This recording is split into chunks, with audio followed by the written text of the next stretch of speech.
So now that we know how to convert from degrees to radians and from radians to degrees, let's do a little bit of practice right here. I have a degree measure and I want to convert this over to radians.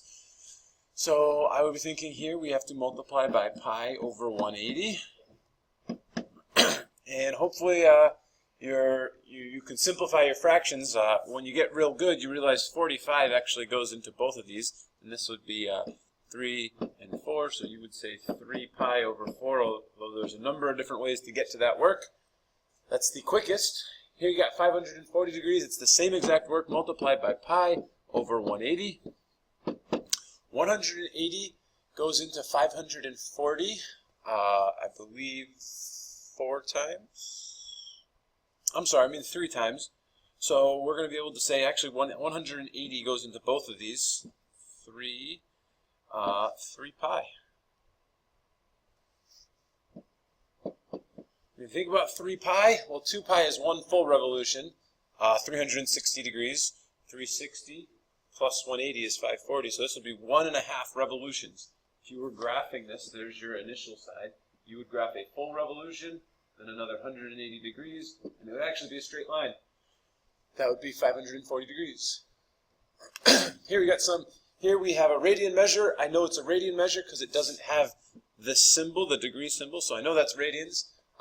So here, to go from radians to degrees, I multiply by 180 over pi. Some people like this method more because usually the pi's cancel, and I've got negative 180 over 2, which you guys know is negative 90 degrees.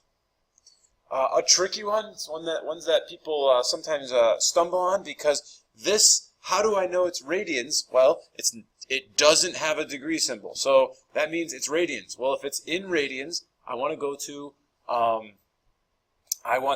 to degrees. I still multiply by 180 over pi, and this is going to be 360 divided by pi, and you could use a calculator to get a better estimate.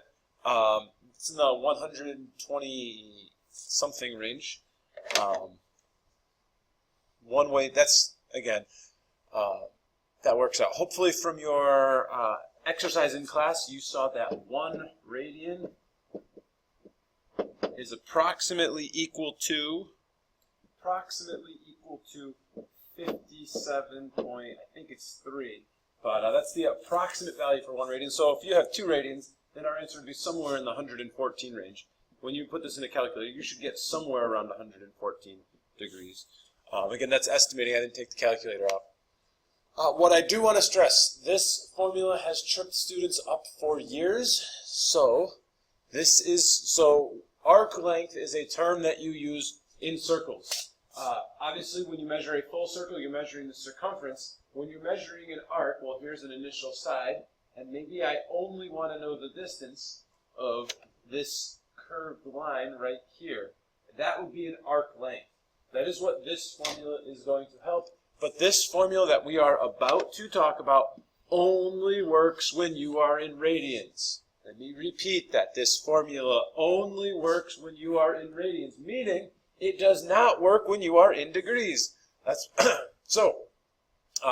One way to calculate arc length, where theta is the central angle, that means this part right here is theta, and this blue line is the arc length, and obviously r stands for radius.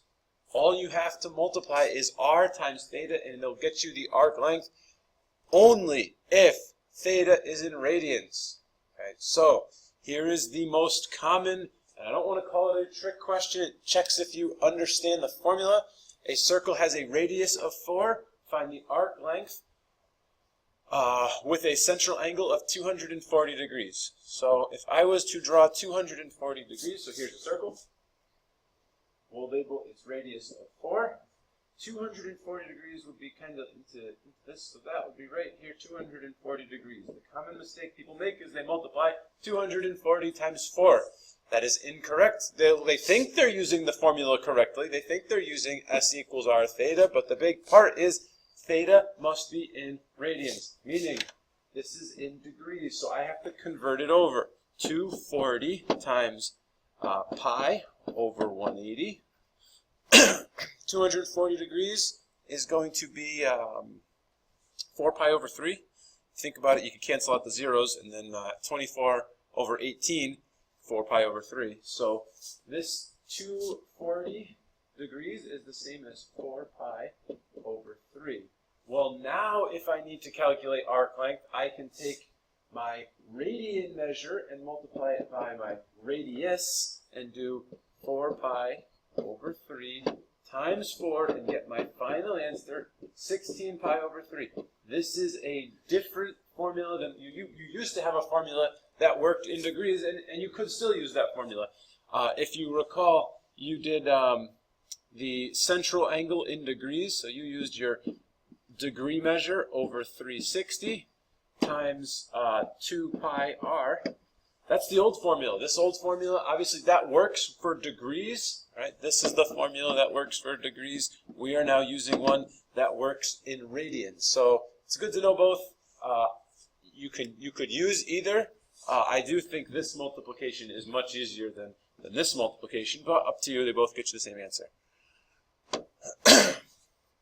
Okay, so here's where it starts to get a little tricky, and I do want to talk about these next couple questions in class. So I would say write these down into your notes and bring them to class, ready to start class the next day.